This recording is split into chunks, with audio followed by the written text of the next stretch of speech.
All right, Kipster, so what you're gonna watch me do is you're gonna watch me annotate the prompt.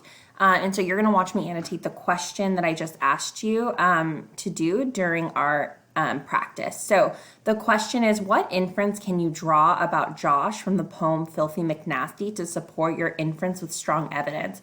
So the first thing I need to ask myself is, what's the format? Do I need to gist, explain, or tell a story? Well, I'm going to grab my highlighter tool, put it in orange, so I know that I'm going to find the format. Well, I know I'm going to be making an inference, right, which is going to ask me to explain something, right?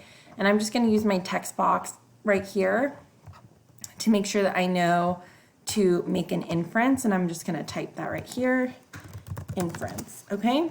The next thing I need to ask myself is, what's the topic? Well, I'm going to go ahead and change to blue, my highlighter tool to blue, and I'm going to read the question again. What inference can you draw about Josh? So I know I need to make an inference about Josh from the poem Filthy McNasty. Okay, and so I'm just going to type that in my graphic organizer right here where the topic is. Okay, and I'm just going to say I need to make an inference about Josh from the poem Filthy McNasty. Type that in here. Okay. Excuse my spelling. All right, the next thing I need to think about is, how long does it need to be? Well, it's asking me to make an inference about Josh and also support my inference with evidence. So it's probably going to be 2 sentences.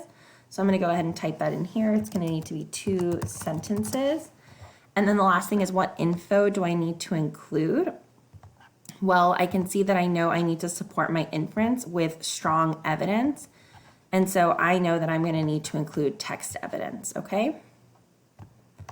Text evidence.